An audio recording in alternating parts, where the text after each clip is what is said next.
it's another side that like wants to take more, wants to go that one more round, because like going that one more round when you don't think you can, that's what makes all the difference in your life.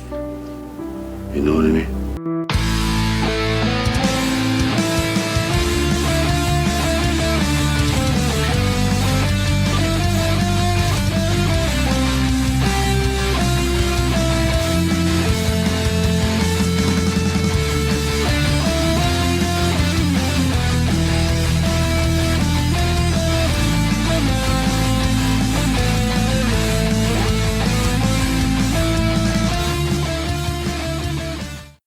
Good day and welcome to another episode of One More Round, the Rocky Series podcast. I'm your host, Ryan. I have with me today Katie and Kyle.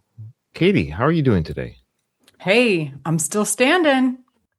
Oh, good. I'm glad you're still standing. I thought you were going to say more. Sorry, I was waiting. No, that's it. I'm all right. Yeah. Kyle, how are you doing?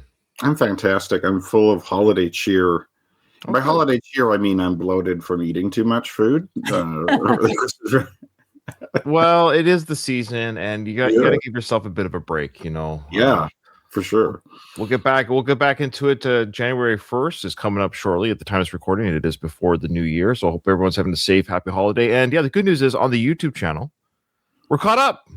We're all caught up. Yeah. Nicely done, Ryan. I think I need a break from podcasting. Like, I don't think I could podcast for like the rest of this year. Like, next year. I love doing that shit. Yeah, I know. So yes, Kyle, we'll reinvestigate how you feel next year, and hopefully people can bear not having you for until next year. Okay. Well, Ryan, how are you? How was your holidays? Yeah, good. It's great. I got my first Christmas with grandkids.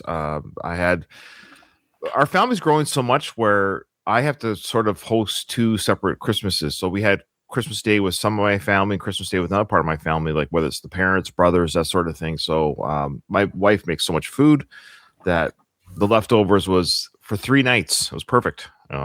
Nice. Oh yeah, I know. I love. She killed it this year. I will say she killed it this year. So yeah, very good Christmas. Okay, I'm ready to rock and roll. We got a lot of good stuff to cover here. We will start with Mike from the Screen Nerds podcast, as always, giving us the good stuff, and he has comments regarding episode 13. Hi, Ryan, Katie, and Kyle. This is Michael Burgett of the Screen Nerds podcast. Great work as always. Really enjoy listening to y'all's conversation. Just wanted to share some of my thoughts on this latest episode 13. First, I wanted to share that I gave y'all a shout out on my podcast. I recently did a rewatch of the first Creed film and did a rescreen episode on it. During that episode, I pointed out in Adrian's restaurant how in Rocky Balboa, which you're covering right now, there are more tables in the middle of the restaurant. But when it comes to Creed, those middle tables were taken out. I think the restaurant actually looks better with the less tables in the middle as it does in Creed. So just wanted to let y'all know I showed y'all some love in that episode. Also, it's wild that one of Dixon's cut men in Rocky Balboa is the same guy who's the cut man for Adonis Creed in the first Creed movie. Yeah. Same guy played in both films, and he's an actual cut man in real life. Is his name like Stitch or something? Stitch, that's him. Yeah. That did not go unnoticed. Yeah. Oh, hell yeah, we caught that. I think we even mentioned it in our Creed coverage on the first time we did this. Stitch needs to get paid, man. They'll patch up whoever it is, whether they're patching up Dixon or patching up Adonis Creed. You know, yeah, to earn a living. Something.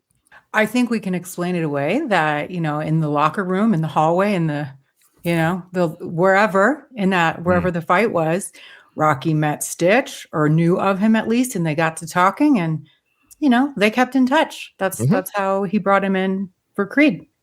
Well, it also could be like all black guys look the same to us, so he doesn't even realize that he's being a cut man for a different person. That's true. Us whiteys are pretty terrible about that sort of thing. I know. Well, he is. He looks Hispanic to me. I assumed, or maybe no. Stitch is mistaking who I he's know. working for. Is that what you're saying, Kyle? Yeah, but he's not. Or maybe he's Italian. He looks Mediterranean of some I always thought he was Hispanic. I have no idea. Yes. I know. All I know is he's an actual cut man. Yes, he is in real life. Yeah, he is in real life. Yeah, meaning like he may not be like super pale white like we are. You know. What I mean? Also, thank you, Michael, for the shout out on your show. Yeah, thanks, man. Yeah, I'll have to give that a listen. The restaurant, great observation about the tables being different if you just watch them back to back. Yeah, good eye. I wonder if that's like it, because I feel like there was like more conversation scenes in the restaurant in Creed. Mm-hmm. Like you could kind of pace around a bit more and like move around freely, and it's less cluttered if you don't have those tables in the middle. And also, I feel like in Creed, the restaurant scenes, it's always empty, if I remember right. Like Rocky Balboa, the restaurant's actually. Well, I remember in Creed 2 specifically because he and Drago have that conversation, and it's, I guess, after closing time or something. Yeah, and like Adonis and him too, when he's like, I could tell by the way you speak, you've had some schooling and stuff. Like the restaurant's closed. Like it's always empty in the Creed films, and I think it's just easier to it's less cluttered. You can kind of you have more freedom of movement. Where I think like in the Rocky Balboa scenes, it would be odd if the restaurant's full of people to have like an open middle like that. Like you kind of want to see a restaurant that's fuller because it seems more authentic. So I think it's like different situations, Like I think just for the Creed films, I think it's just easier to film. Yeah, it's at the end of the day, it's just it's closing time. Open, we haven't opened yet. It's just to do the filming. You don't have to worry about all the extras. You're not paying for extras. You're just it's just easier logistics, and you're focused on the characters. I don't care who's in the restaurant, but we get the restaurant flair and fare for the Rocky Balboa, so we get it for that anyways. And that restaurant is like in actuality quite tiny. Like I couldn't you couldn't fit that many people in to begin with. That's what. So it's like yeah. So like moving some tables out of the way makes a lot of sense. Hey, Louise is back. I feel like he hasn't commented for a long time. Hey, man. I know. We miss you, Louise. Donald's never here anymore. He's quit on us. He quit us. I feel bad. Maybe he got his feelings hurt from was making fun of his typing skills or lack thereof. Maybe. Yeah, we miss you, Donald. Hope you come back. All right. Let's do the voicemail here. A cool thing, too, that I spotted in Creed as well. In the theatrical version of Rocky Balboa, they use a different angle when Rocky comes back into the restaurant, and they don't have the Paulie moving back in line. All Rocky says is, "Oh yeah, fine, everything's great." In this case, maybe they should have stuck with the theatrical cut. The "give a portion to charity" line always cracked me up because of the way that AJ Benza's character says it. And the fact that he doesn't say how much or what charity it is. Like it literally felt like a throwaway line in a sales pitch. Yeah. It's also interesting. It reminds me of you guys ever watch Seinfeld, the TV show Seinfeld? He makes up charity. George Costanza had the Donald's here. Okay, there he is. He goes, no, I'm still here. There it is. We love you, Donald. I'm actually a little relieved. I was like worried. I know. You ain't never getting rid of us. Come on. You're never getting rid of me. Thanks, Louise. All right. I didn't see Louise say that when I said it. Him and I were on that. There you go. Yeah. What was I saying? So anyways, on Seinfeld, George Costanza had the human fund. I just love that. the charity was for all humans. The human, which again, essentially that's what they're for. It's for the human fund. I love it. But there's no actual charity. He just made that up, right? Yeah, I can see him like it's some charity where it's like 90 cents on the dollar goes to administrative costs, and it's like somehow related to him. It's good to give. Yeah, it's good to give. Dixon camp after Rocky left. I always took it as they thought that Dixon would kill Rocky in his prime. It seemingly was like they were dismissive of Rocky like he was a joke. Like they really didn't take him seriously in that whole conversation. And so when Rocky got up and left, I always took it as Dixon would kill him. Like it just because he's like a goof. They just thought he was a joke. So he's on team Wow. Okay. But yeah, if Sly was wanting to convey it the other way, that Rocky in his prime would have killed Dixon, they could have written it a better way there. Yes. I think they could have, like y'all That's said, the they could have point. done a better job of writing that in better.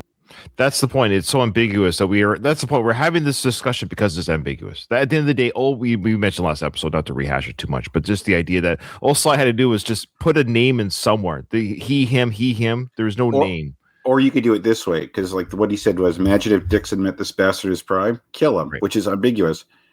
Imagine if he did it this way. Imagine if Dixon met this guy in his prime, he'd be dead. He being Dixon, because you take out the him. It's the he and the him in the same sentence that messes it up. Mhm. But like if you start referring to Dixon, the he refers to the Dixon part. I think. I thought it was the he refers to the last noun. So that's the modifier. Oh, yeah, I don't know. That's what I Maybe. learned. It's the last modifier. So if you say, for example, I don't remember the exact word, but if you say, if Dixon met Rocky, be dead, we refer to Rocky. That's right, because the modifier is the last proper noun. That's how you know who it's referring to.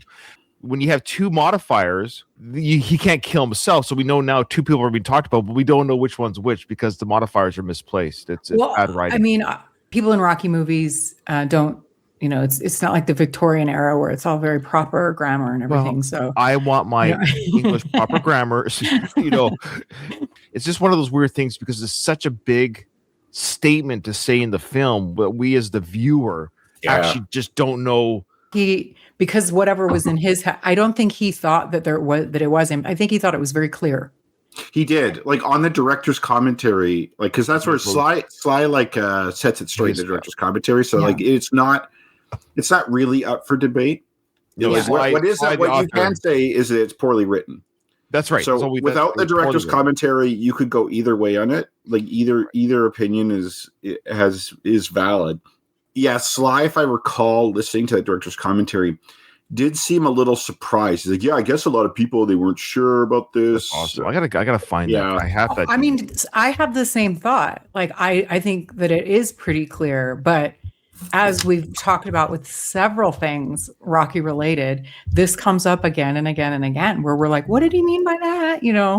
I thought people would understand it. I would kick everyone's ass. It is. The thing is, I don't blame Sly for that writing it, because when you're writing, you do want to make an effort to be clear, but it's hard sometimes because it's hard to, like, it makes sense in your head. Mm-hmm. Oh, yeah. But who I do blame is whoever looks at that script has to go and say, hey, look, what do you mean? Like, this doesn't make sense. Like, someone should have called that out. And but if you know Rocky, it is clear. Like, of course, Rocky would kill him. Like, that's the whole point of this whole movie series. It's Rocky. Of course, he would kill Dixon. Mike of the Screeners podcast thinks differently. I know people do, and they're wrong. Sorry, Mike. Made it a little bit more clear. Also, the "man, I'm confused" line that Rocky says after meeting with that group is in the theatrical cut. So it's not just in the director's cut, it's also in the theatrical cut. Now, if you notice the voice who asks the first question in the press conference, it's Dana Jacobson, who was in the earlier TV segment that Rocky and Paulie were watching, the replay of the cartoon fight. She also asks a second question after Dixon does the next question to the other reporter. She's the one that brought up the whole thing about how this fight is between presumably a has-been versus someone of Dixon's level, and what's the upside in that. That's Dana Jacobson. She's a sportscaster. Mentioned it previously. She was one of the co-hosts of Cold Pizza. More recently, she was one of the hosts on CBS's Saturday morning show. Very accomplished sports anchor and reporter. But yeah, that's her. And so it's interesting that they kind of brought her back later in the film after she had been in that segment earlier in the film. Great work as always. Really enjoy listening to y'all and can't wait to hear what you got to say in the next episode. Thanks. I love the Mike from the Screeners podcast segment because he does a lot of the heavy lifting. He does. I know. Thank you for being smart. I know, Michael. I like it. The Dana Dixon pointing that out. I didn't realize that she was a real sportscaster and very accomplished. But again, that's parallel to in the original. Wasn't the TV anchor? Wasn't she a real TV anchor? And wasn't her name Donna something? Donna? Are you talking about the lady in like the in the meat house? Like when she's like in the meat house? Yeah. She definitely has that voice, like both people, like in the original film and in this film, like they have that voice that's like, she is. Yeah, she was a real news person in Philly. She was a news person, not an actress. She was a real news anchor or news personality in Philly at the time. Yeah, I love the way she speaks or she spoke in that film. It's like a real this or something. I don't know. There was something like endearing about it. Very, all right, folks, like we'll have to do another. We'll have to do another Rocky visit. Let's go. What are we going to call the next season? We're going to the next series. We'll call it. I think it's called Beating a Dead Horse. I think that's what we'll do. Yeah. All right. Okay. Nobody can tell you can't do what you want to do. That's right. I think I've earned my right, Kyle, to do another round of this. You're like, I think I'm thinking about podcasting again. I'm like, are you insane? Are you stupid? Don't you know what they're going to say about you, Ryan? Yeah, it's true. Okay, so Katie, you've got a couple of YouTube comments, I think. We do. We have one from Marcus Zanti. Are you Italian? Zanti? I don't know. Marcus? Maybe, Let us know. Maybe. He says, the alley scene in both cuts has always bothered me when Paulie says, you've got guts getting back in the ring. Because it isn't established that Rocky is fighting Dixon yet. When Rocky returns to the restaurant, he then discusses the proposed fight with Dixon's managers who are waiting at the table. It feels like this alley scene should have been placed after Rocky accepts the challenge. I suppose you could argue that Paulie is referring to Rocky returning to boxing in general. Yes. But I don't think what Paulie said seems relevant to low-key boxing bouts. I prefer the scene with Paulie breaking down, though. So I think with we all, if I recall, concurred on we liked the director's cut version of Paulie in that scene as well. Thank you, Marcus. That's interesting. Again, with the ambiguity here, but I do think that he's just talking about this is getting back into boxing, even if it's just fair. Local things. I think that's what he just means. Like it takes guts at almost 60 to do this again. To fight 20-somethings? Yeah. Who are in shape? Sure. Mm-hmm. Yeah, that would take guts. I agree it would take more guts to fight Mason Dixon. Yeah. So it would make more sense. Like he's right. Like it would make more sense if that thing was established first. But I think that's what it is. Because we all know, if you think, again, the average moviegoer, we see the trailer in the movies, and then we see this scene. So the idea in our heads are like, we're not going to see those low-key fights. We're only going to see the fight at the end. So our brains kind of go to that's the guts that it takes. So it's kind of a weird... It would have worked better after the meeting with AJ Benz's character, because then it's like, it takes butts and guts. It takes guts going back in the ring like a championship with a champion. Because this is the Rocky character. This is no longer a bum from the neighborhood character. But that's all. I kind of get it. It's like, sure, you're sparring with 20-year-olds, but now it takes guts in the ring to fight this champ. Yeah. Especially not just guts in terms of like, oh, I'm going to get beat up, but guts in terms of I'm going to get beat up on television in front of millions of people. Yeah. The embarrassment factor. Balbosaurus Rex, right? Is that what they call it? It's all about, the beast in the basement and rock, getting outside your comfort zone. It's more hypothetical almost. Doesn't matter who. It's like this, you could fight bums, you could fight somebody really good, but you're doing it. It doesn't really matter. All right. We got more, I think. Yeah. We do. We have one from Escape 5150. I always thought Geraldine Hughes resembled Jenna Fisher, who plays Pam in The Office. Sure. Yeah.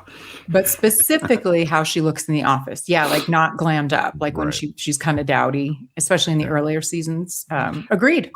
Okay. There's a picture of Jenna Fisher way before she was famous where she got she didn't get on the show, but she was on The Price is Right, like just as an audience member. Oh. And it shows her with like her tag on, and she's like, she looks like really like a normal type of person there. Like I'd say that picture of her looks a little bit more like Geraldine Hughes.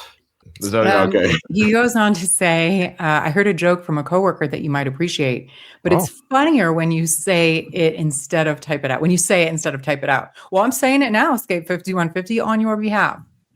Why did the Italian stallion get divorced twice? His first marriage was Rocky. and his second marriage was Rocky 2.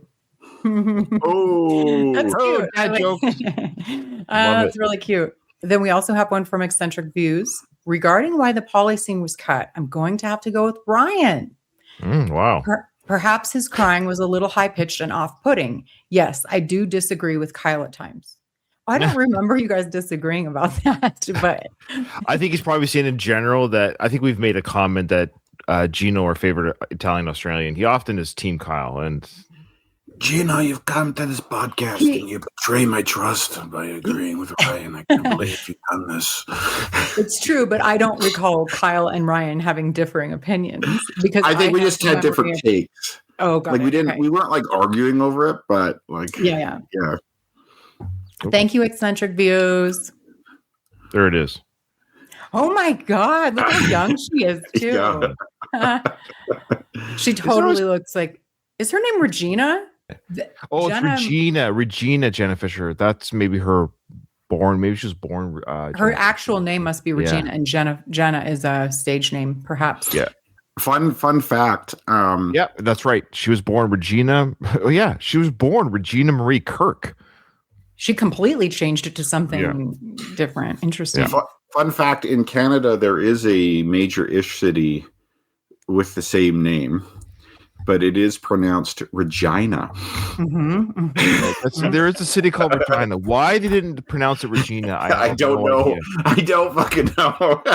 It's like, where do you live? I live in a great city called Regina. What? Regina? Okay, so on that topic real quick, I think it was in the 90s, someone got something past marketing where they had a marketing slogan for the city of Regina. And it's like, Regina rhymes with fun. Ah, That is really clever, I shall say. It is. It's like, have you ever been to Regina? I've been to Regina many times. Okay. Do you find that it's a smooth area there, or is it rough, or is it? It actually is slightly rough. Is it hairy at times, or is it smooth? No, well, it's very humid there, actually. Oh, so there's a bit of a smell. Oh my God. I would imagine it's Regina because that's whoever last name of someone that the town was named after. Well, usually right? because it's like in the British royal family, like Regina is like a like for instance, Queen Elizabeth was Elizabeth Regina, and so I'm a lot of places like in like Alberta, where I'm from, is named after like Queen Victoria's, I think, daughter, Alberta. Oh, I didn't know that. And so there's a lot of that in Canada. So I always assumed it was that, and I think just like it's like Regina is like a farm, like I don't know, it's kind of like I think Saskatchewan would be like Nebraska type of place. Like it's like flat farming everywhere. So I think maybe just like the locals, they don't know how to say it right. They're like, it's Regina. Well, I think Regina's cousin city is Dildo in the UK. I think No, Dildo is in Newfoundland also. Oh, is it Newfoundland? That's right. There's a town called it's not Daldo or whatever. No, it is Dildo, Newfoundland. That's I've been close to unfortunate. Dildo before. I've never actually been inside. It's really uncomfortable in Dildo. Yeah. All right, enough of this wordplay. Okay, here we go. Ready for the trivia, guys? You ready? Got your pen and papers?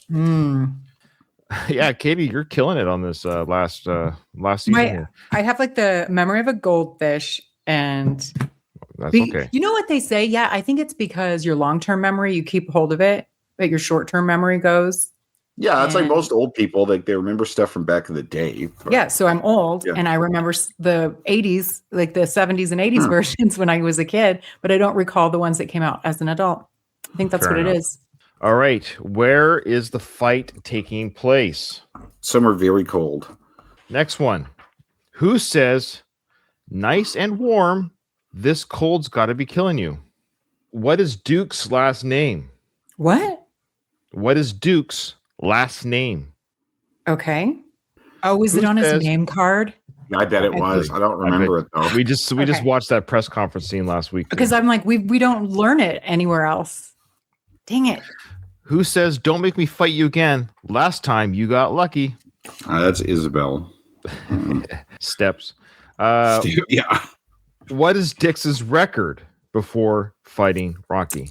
And now for this one, It's whoever's closest will do. You will do the same old if you don't get the exact number. Oh, I remember it. So you guys. I think Kyle's got it. Yeah.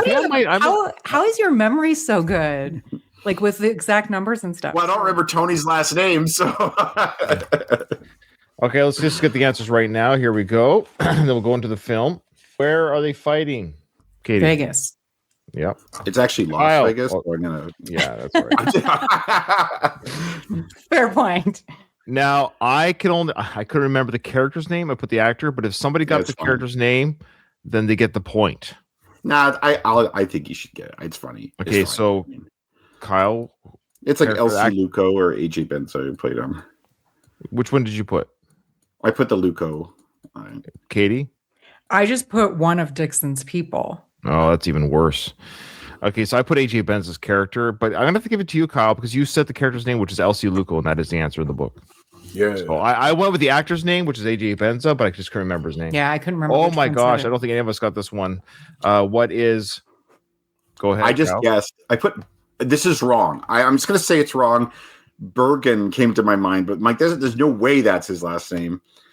Katie. I put Duke because I'm like Tony Duke. Duke. I don't know. Yeah, I thought it was Tony Duke. I was like, what? What do you mean that is his last name? Mm-hmm. Well, I didn't get it. I just put Burton again because I didn't know. Maybe Bergen. That's why I thought Bergen because it was close to Burton. Shit, Tony Burton, the actor. What did it? Is it on the name card? Evers. Wow, I was majorly It is wrong. Evers, and you know what? You guys, I think that's in the credits. Oh, probably in prior films. Oh, in prior films, eh? Yeah, like not just in because I wouldn't. Wait, they got a continuity thing correct? Wow. Yeah, we must take a moment of silence for this accomplishment. Wait a minute, is it spelled correctly? Because they got Polly's name wrong. Well, it's funny. Yeah, it's funny how they messed up Gambino's name, Mikey and Jimmy. Speaking of which, he got back to me, said, "Hey, what's up with the podcast?" Like he got back to me on the Reddit chat. Like there's a chat option. So I said, "Oh yeah, here's the dates. I'm free. Pick a date." And then he never got back to me. So this guy is weird, man. Like he actually says, so "Are we going to do the?" Yeah, I think the wording was, "Are we going to do the podcast or what?" I'm like, "Yeah, well, sure. I would love to interview you." I gave him dates. Yeah, right here he goes. He goes. Any new update on podcasts? That was December 9th, and I wrote back right away. Yes, sir. I'm available to record any day from December 13th to January 4th. Pick a day that works for you. No response. He's one of those people that like he doesn't understand how social cues work or anything, and so he's like, I'm giving you. I literally give you because I have 3 weeks off. I don't know if I told you that, Katie. I have 3 weeks off, so I gave him my 3 weeks off that I'm available to record. Nothing. So then he'll come back like he left you hanging, but now he's gonna be like, "What's up?" Yeah. Why didn't you pick a day? Oh God. Just because I'm short. Is that why? No, you're deaf. I think there's a couple of screws scrambled there. All right, who said the I beat you last time, whatever that was? Of course, Spider Rico. And last one. Oh yes. Sorry, I got excited because I got it right. Sorry. So we'll go with you, Kyle, because I think you got it right as well. What is his record? I'm 33-0 with 30 knockouts. I'm doing this for you people. There you go, Katie. Oh fuck! I put 33-1. No. He's undefeated. I got 33-0. I didn't remember. Yeah. I almost put but then I was like, I'm pretty sure he's gotten beaten. Dang it. No. Katie, what did you get? I got 3 out of 5. I got 2. Oh boy. Is it fun to lose? Once you accept that you're losing, it gets kind of fun. I've experienced that. I'm like, God, I've only seen this movie a couple of times and I don't remember much from it, apparently. I think, Kyle, you got 4 out of 5. I think the only thing you didn't get was last name. 4, yes. Yeah. I didn't get Tony's right. Okay. All right, here we go, folks. This is a big episode because I believe we're going right into it. This is Rainbow Sunshine. Very little known scene. Everyone forgets. Very little known scene. Yeah. So you nervous about the fight? They're scared to death. You don't look scared? Well, you ain't supposed to. Then you don't have to do it. Yeah, well, I think I do. You know, living with you, it hasn't been easy. People see me, but they think of you. Now with all this going on, this is gonna be worse than ever. It don't have to be. No, sure it does. Why? You got a lot going on, kid. Oh, what, my last name? That's the reason I got a decent job. That's the reason why people deal with me in the first place. Now I start to get a little ahead. I start to get a little something for myself, and this happens. Now I'm asking you as a favor not to go through with this, okay? This is only gonna end up bad for you, and it's gonna end up bad for me. You got This is really kind of weird. At this time, as we know, Sage Stallone was still alive. Sage Stallone was in the fifth Rocky film, the film previous to this one. I don't know what the relationship was with Sly and Sage, but you got to figure Sage was a director at this time in the movie, and like in the movie world, he did some film directing. I think there were horror films, what have you. I imagine there's been conversations that Sage had with Sly just like this. That I'm only in the business because of you. Your career's kind of going downhill a little bit. Now you're doing this movie. It's just gonna look bad for me. I'm trying to get like your name's gonna be silly again. I'm trying to. It's like, I don't know. Am I reading too much in it, or did Sly write this with his son, his actual son in mind? I think that's very plausible given how like autobiographical all these movies are. Yep. At first, when he started talking about the only reason they deal with me is because you, that's how I got my job. But he's like complaining about it. This seems like Frank Stallone. I think I see why he says that though, because I think when you evaluate your own success, you like the idea that you've earned something. Because he was saying there's like, I'm starting to get ahead, a little bit of something for myself. And then this happens. So it's like, because in reality, this fight career-wise will be good for him because there'll be renewed interest in his last name. And he'll probably get more clients, more business, whatever. But then he's going to think all of this is only because of my dad. He doesn't have his sense of self-worth. Like, I accomplished this. I am successful because I'm good. I'm just like a shadow or an echo of my father. For his own self-esteem and his own self-worth is bad for him. He's a Nepo baby. You got an opportunity because of who you are, and take it, do with it what you will. If you somehow become so accomplished at whatever it is you're doing, some people do surpass whoever their famous parent is, like Mariska Hargitay or Juliette Lewis. Like the only reason they got a shot in Hollywood is because of who their parents are. But we now know them for themselves. Of course. On the other side of the coin, there are plenty of actors, like Hollywood people's kids, who they're fine, but they have jobs because of who their parents are. So I guess Robert here is no different. And he needs to change his attitude. And Rocky's about to tell him that. Yeah, and I don't think he's a typical Nepo baby either because Rocky lost all his money. Say Rocky 5 didn't happen. Like Rocky's still in this mansion and stuff like that. Like you wonder how Robert would have turned out. Like he probably wouldn't have a job, or he'd be just like putzing around, like living off dad's money or whatever. And he could have his own problems that are just different.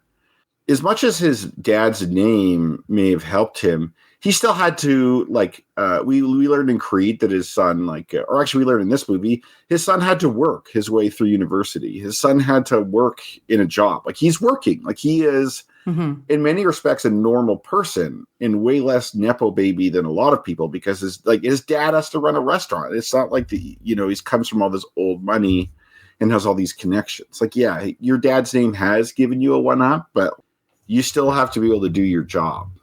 I have thoughts about potential reasons why, but what do you guys think about why Sage was not cast again? And they went with Milo Ventimiglia. Well, I think Milo's a better actor, and Sage isn't very handsome. Yeah, I was going to say that.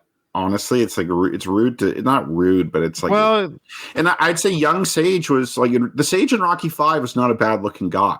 Right, he had a nice butt for an Italian kid. He was not bad for an Italian was a cute kid. He was a cute but yeah, kid. he didn't age that well. Sage is probably thinking, "Oh, my dad doesn't think I'm."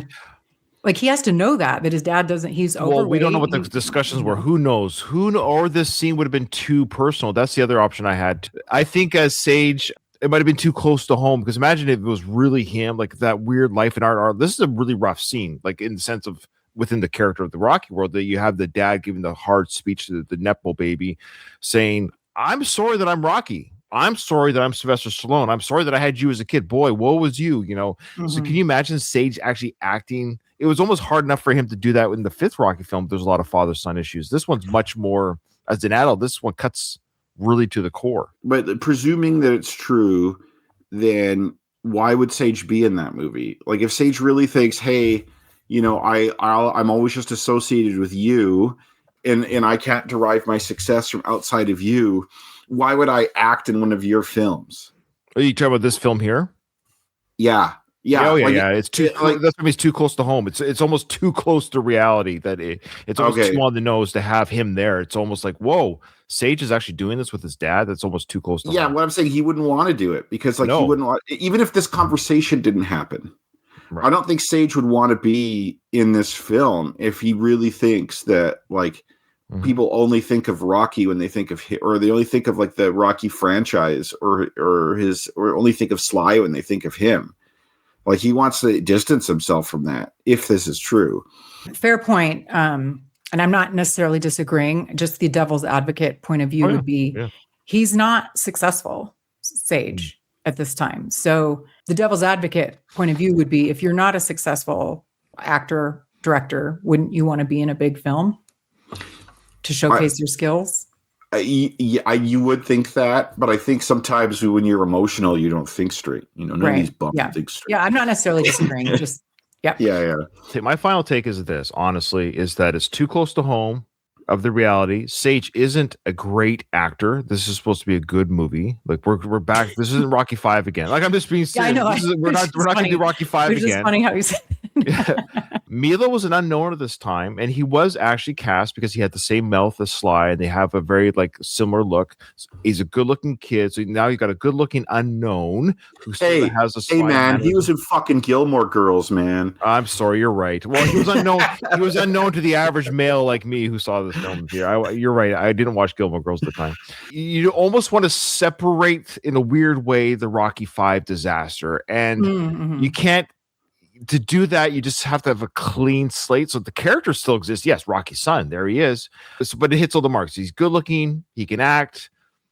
Looks like Sly. He looks like Sly. There's no, like, nepo talk. Like, even within the film, like, outside, there's Sage. And then even if he did act the scene out, it would have been. And I hate to say, I think it's just the way it looks. I think Sage would look. Imagine just picturing Sage in this film. It would have looked funny. No. It would look. Yeah. You got to be easy on the eyes. Most people in films are good looking. There's exceptions. Burt Young's in this film, but in general, you want characters to be easy on the eyes.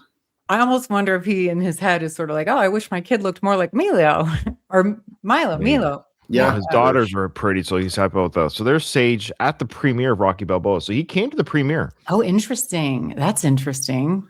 It's just a weird look. Imagine if that was the face you saw in the film. You can clean him up a bit, though. Like, that hair, I think, is kind of fucked. Like, you give him, like, a nice clean haircut. I don't think the facial hair works for him unless he maybe grew it out. But it's like the half-ass facial hair there. Yeah, he's not going to be as good looking as Milo, for sure. I am 100% happy with the casting of the movie. I was just curious what you guys thought about, what your thoughts were on it. Has that guy ever seen The Sun? Like, he's like, you think he'd be not anymore. In California, right? I've always watched this, and this, maybe I'm alone in this, but I've always watched this scene that this is legit either conversation he's had with Sage, or this is Sly talking to his son, and or all children who are the children of successful parents in general. The way you are. It's the last thing I ever wanted to do. I know that's not what you want to do, but that's just the way that it is. Don't you care what people think?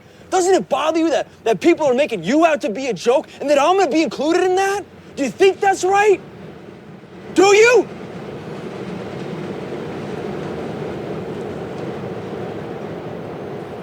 You ain't gonna believe this, but you used to fit right here. I'd hold you up and say to your mother, this kid's gonna be the best kid in the world. This kid's gonna be somebody better than anybody ever knew. And you grew up good and wonderful. It was great just watching you. Every day was like a privilege. Then the time come for you to be your own man and take on the world, and you did. But somewhere along the line, you changed. You stopped being you. You let people stick a finger in your face and tell you you're no good. And when things got hard, you started looking for something to blame, like a big shadow. Let me tell you something you already know.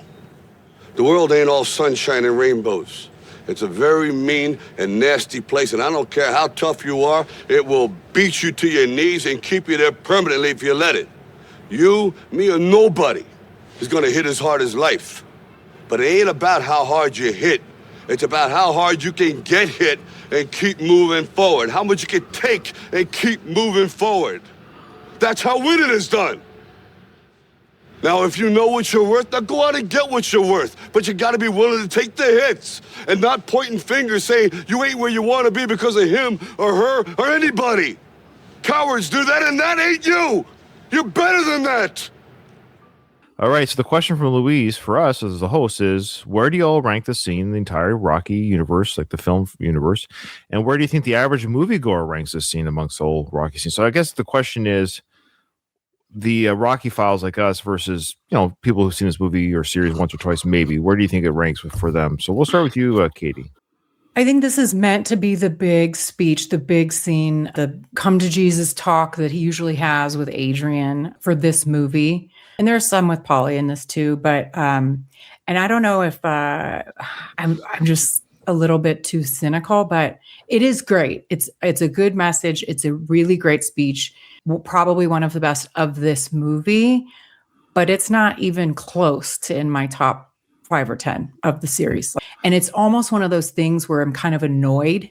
Not annoyed, that's not the right word. Like I kind of eye roll a little bit because it seems like it's meant to be the big thing. I don't know. It's like overdone almost out in pop culture. It's like said too many times, or I don't know. It just, I know a lot of the other Rocky, like Yo Adrian, I'm not sick of that. Like for some reason, it's not my fave. And then the average moviegoer probably loves it. Yeah, good. Thank you. Kyle, share yours. My thoughts about this scene have changed over time. I actually didn't like it when it first came out. Like 2006, I was 22. I didn't hate it, but I was just like, something about the sunshine and rainbows thing bothered me. I don't know why. I think it's like that song. It's like sunshine, lollipops, and rainbows. I don't know. It's just something about him saying sunshine and rainbows took me out. And I still think this. I don't like Milo's acting in the scene. It comes across as kind of fake. It's like, do you? Like the way he's saying that? Like, I don't feel like a genuine conversation. That bothered me a little bit. So I think that's why. However, now that I'm a 41-year-old has-been, looking at this, and now that I have kids, I actually think what he's saying here is tremendously important. I think it's like very excellent life advice. Like basically being willing to fail. It's less about your natural abilities in life and more about your resiliency that makes the difference in your life. That is like very insightful. And of course, he does it in a Rocky way where it's like a fight analogy because you view the world in terms of, and not just because he's a boxer, but there are people who view the world. Like, I remember when I did like intro sociology, there's kind of 3 main viewpoints different groups of people had. And one of those was the conflict theorists, where basically everything was viewed in terms of conflict and fighting. Rocky and Sly, like Sly views things in terms of suffering in life and overcoming suffering. Like that's like what a lot of these Rocky films are about, especially the first one. So it's like him saying that makes perfect sense. And I think it's excellent advice. I think to me, this scene has actually aged a lot better, despite like some of my reservations about acting. In terms of the average moviegoer, I don't know, because I think I have seen this where people have used this as like an inspirational quote. But the problem I have is I think a lot of people discount Rocky because he sounds dumb.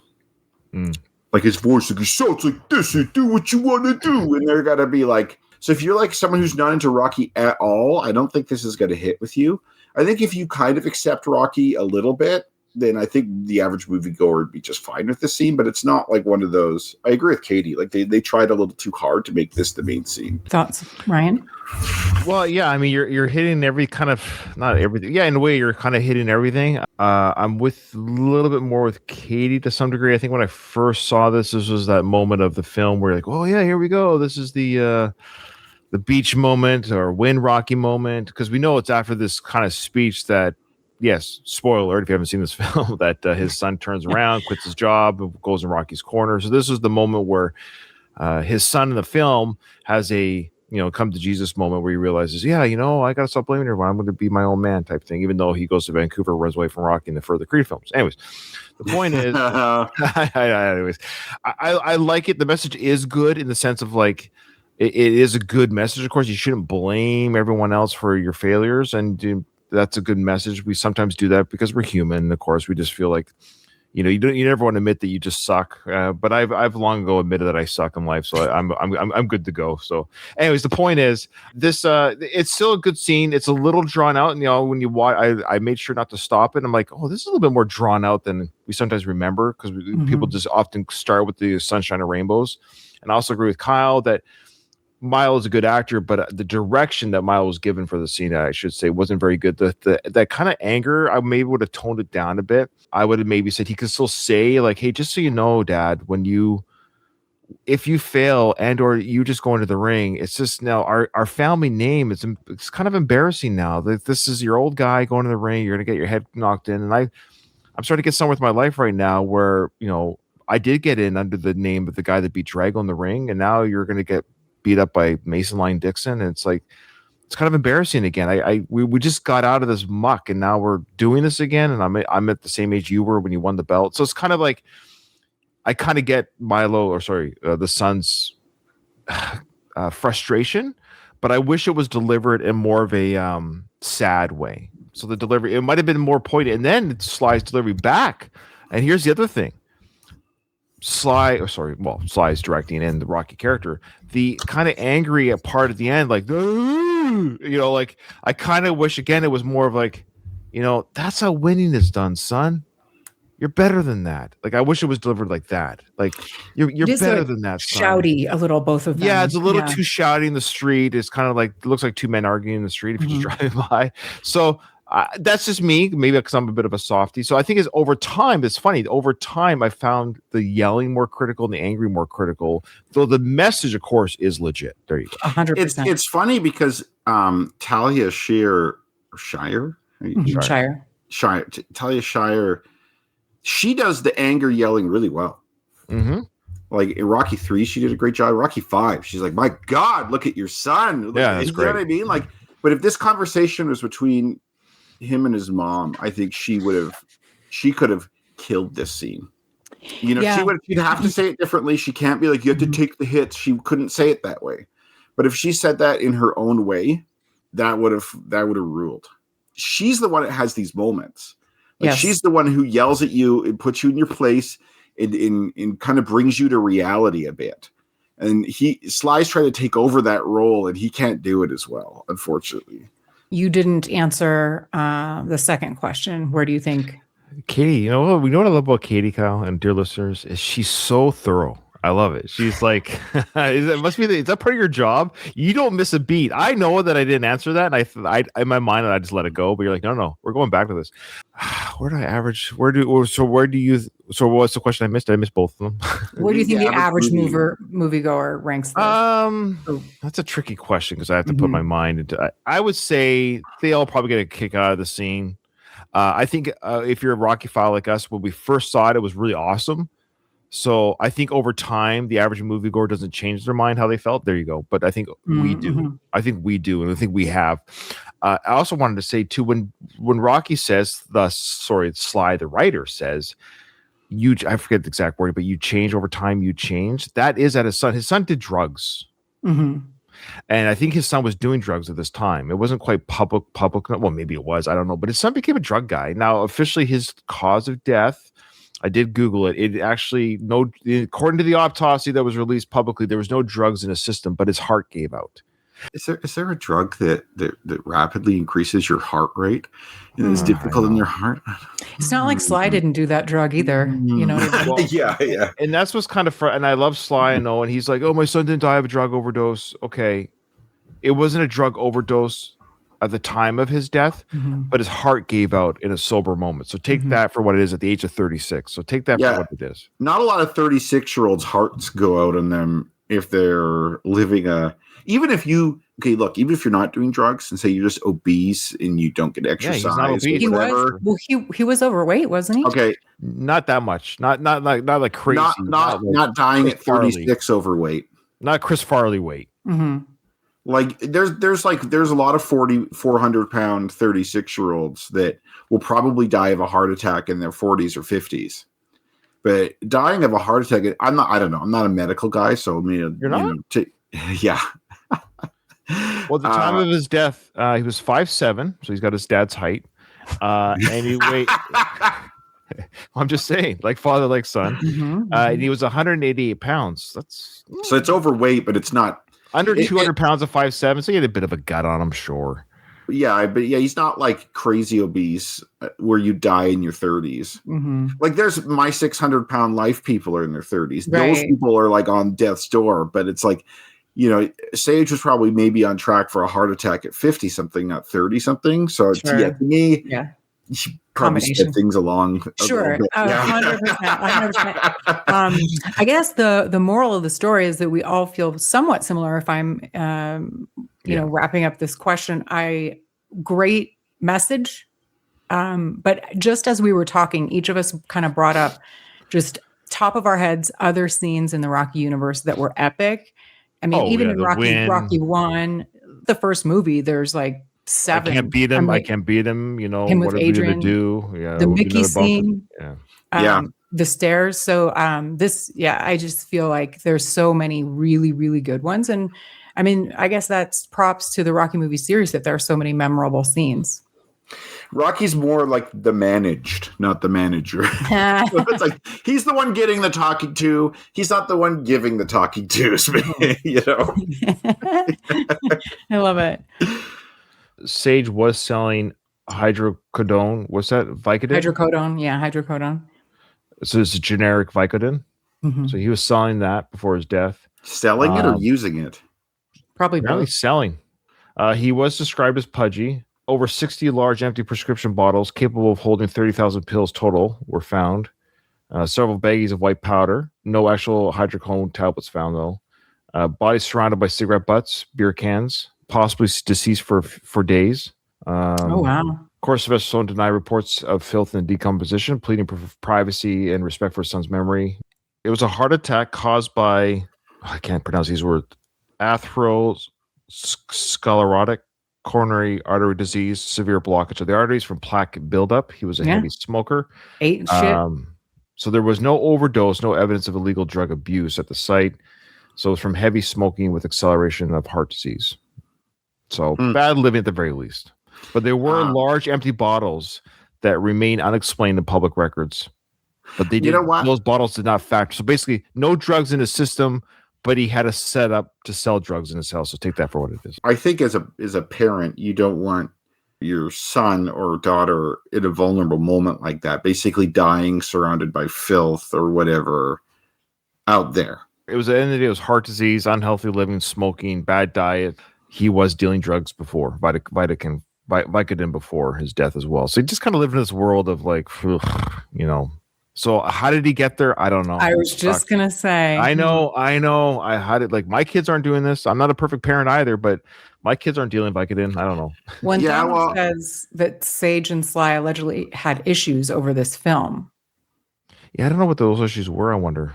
Well, that maybe the speech, or maybe he was mad about not being cast. But he came to the premiere, mind you. Yeah. He did come to the premiere. Yeah, you have to show up to that shit. He probably begrudgingly came. You kind of just have to do that to a degree. And you also wonder, I wonder how much he still lived off Sly. 100%.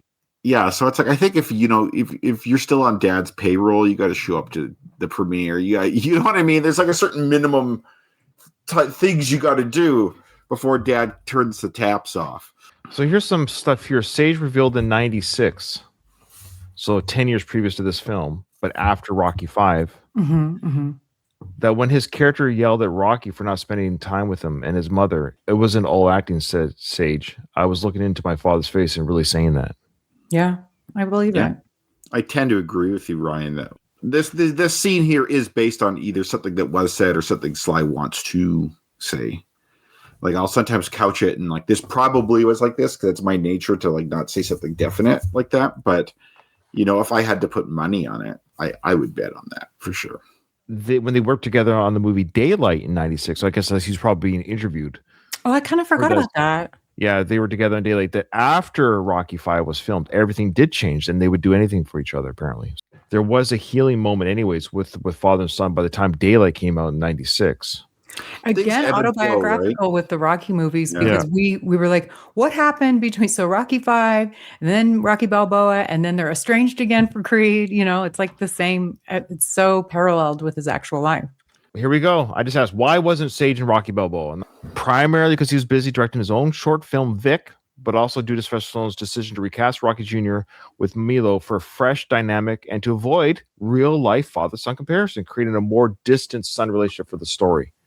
Oh, the Vic thing. That's what I didn't know what Donald was saying. He referenced the film Vic, and I didn't know what that was. So there was a scheduling conflict. Sage was focused on his directorial debut, which won an award at the Boston Film Festival, making him unavailable at the time. Sylvester felt a younger actor would better portray Rocky Jr.'s alienation, distance from his father, which was crucial for the story's emotional arc. And lastly, Cassie Ventimiglia allowed for a new, more strained father-son dynamic when Rocky Jr. being more strange and less involved in this. So while Sage wanted to be in it, logistical issues and Sylvester Stallone's creative vision for Rocky Jr. character led to casting. So it wasn't so much. Yeah, we maybe were too much into it. It sounds like Sage wanted to be in it. If somebody asks me, why are you looking for a new job? I don't say what the reason is. Yeah, it's kind of like I hate these assholes. There's a scene from Good Will Hunting where one of the guys is like, he got fired from his janitorial job. And he's like, who gets fired for pushing a fucking broom? And he's like, hey, I didn't get fired. Management was restructuring. And then the other guy says, management was restructuring what they tell you, right? Mm-hmm. The guy's like, yeah, restructuring the amount of retards they got working for them. Okay. They all have PR agents and stuff. If this might be a better one, this is from the Total Rocky site, which is obviously they do all things Rocky. It's a great site. Yeah. According to an early report from the Cannes magazine, the real story wasn't about acting chops or availability. It was personal. So here's their take on it. So back in 2005, Whistler's Out of Hollywood suggested Sage was blindsided. He allegedly never got a call about the film. Even more, he and his father weren't speaking at the time. The tension, reportedly, stemmed from a short film Sage had directed called Vic. The story centered around an aging actor, something Sylvester Stallone may have taken as a dig at his own career. Oh, so the movie Vic was about an aging actor. Here's how the original quote put it. Quote, a few weeks had gone by since the green light of Rocky VI and still no word from his dad, so he decided to call himself. So Sage called Sly. After 1 week of Sly's answering service telling him his father wasn't home, he finally gave up. This is from Sage himself. I really felt like crap when he told me this, and worse at how it all ended. It was Sage's mother, Sasha, who ultimately gave him the bad news instead of a phone call from Sly. Milo was cast, and this is what we have heard from the same source. Milo was cast because it reminded him of, Sly says it reminded him of a younger version of himself, right down to the crooked mouth. And honestly, Milo delivered. His version of Robert Jr. felt disconnected, even bitter, which actually worked well for the story. It showed how far Rocky had drifted from his son and how much they both had to fix it. It'd be interesting. Let us know in the comments, or yeah. You know what this reminds me of when I heard that part about him directing a movie on an aging actor. This kind of reminds me about how when like rappers have like diss tracks, that like make you rap. You know what I mean? Get him up. The one guy will say something in his song about another guy, and then that guy will make his song, and it's like Sly and Sage are making movies about each other, talking each other. Additionally, isn't it again so autobiographical? Because in the movies we keep commenting like, why doesn't Rocky tell people of these big decisions? He doesn't tell Robert that he's entered this fight. He doesn't tell Adrian he's going to Russia. Like they find out from some other source. So at the very least, I think we all can agree. Don't think they probably, like Kyle and I are both parents. I suspect we would probably have better conversations with our kids at this age. Like I have a 27-year-old son right now, for example. That's my oldest. I can't imagine not returning this call. I couldn't even fathom not talking to him directly. Hey, son, I'm doing the 6th Rocky film. I know you were in the 5th one with me. We had a great time. We're going towards something a little bit less personal. I don't want the public to be like, you cool with that? Good luck on your filming of Vic. Sounds like a great film. Whatever the conversation. The fact that they just couldn't talk. The fact that father and son couldn't connect is so weird. Maybe I'm a good parent, Ryan. I guess you had a good parent. It's just like that's all you know. That's not me shitting on my parents, by the way, listeners. I like my parents. Yeah, there are people who don't talk to their parents. There are people who have real shit relationships with their parents. So. Well, I know that exists. I'm not naive. I haven't lived in you ever seen what's that Netflix show, the Kimberly Schmidt or whatever? Like I haven't lived underground my whole life. Like I know people don't have good relationships with their parents. I guess I'm just always baffled. I guess because I empathize with the situation. I guess I feel bad for Sage that he couldn't just talk to his dad. It just sucks. It's a weird concept to me. Neither you nor your son did anything so out there that it would cause a big rift. You know No, what I I'm not mean? popular. That's for sure. And I haven't created anything, but You know what I mean? Like, no, I'm an average worker in the average world, and and you're right. You're right about that. Like, I'm just a guy out there, working, and But that being Well, said, you're just a small town girl living in a lonely world. that's right. But this, I like this part. I knew this was going to list a lot of conversation, which is good. This is the big scene. This is the most autobiographical, I think, of the movie to a certain degree, at least with the father son. I feel like to some degree, if this conversation never happened to Sage, this is Sly talking to Sage. yeah. Via the film. Mm-hmm. So we'll just finish this last little moment when he shoulder bumps Milo. Go see your mom. Body check. I think that's the favorite. I'm always gonna love you no matter what. No matter what happens. Which I believe. Sly You're believes my that. son, you're my blood. You're the best thing in my life. Until my daughters came along. But until you start believing in yourself, you ain't gonna have a life.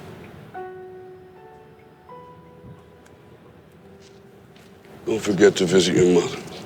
Oh, he just misses the shoulder check. But if Milo didn't move, he would have got shoulder check. That's kind of a weird move, but whatever. Yeah. I don't know why it always bothered me. He walks through his son a little bit. His son has to move out of the way, or else he's gonna get hit. Go visit your mother. The music. Yeah. All right. Well, that's a big moment in the movie. A lot of great discussion. well, have you thought of asking Sage? Yeah. Well, I think him and Burt Young are. I guarantee you, him and Burt Young have stories with each other right now about their time. Well, I don't know what your beliefs are necessarily, but we could have a special episode where we maybe get a medium Seance? on. We have a seance of some sort. We have a fourth person on here. I interviewed a seance person on the Going the Distance podcast. Do you remember that? I do. She was one of the dancers, right? She was one of the dancers that danced next to Frank Stallone in the hotel lobby of Rocky 3. All right, guys. Thank you so much. However, this episode is over. I didn't hear no bell.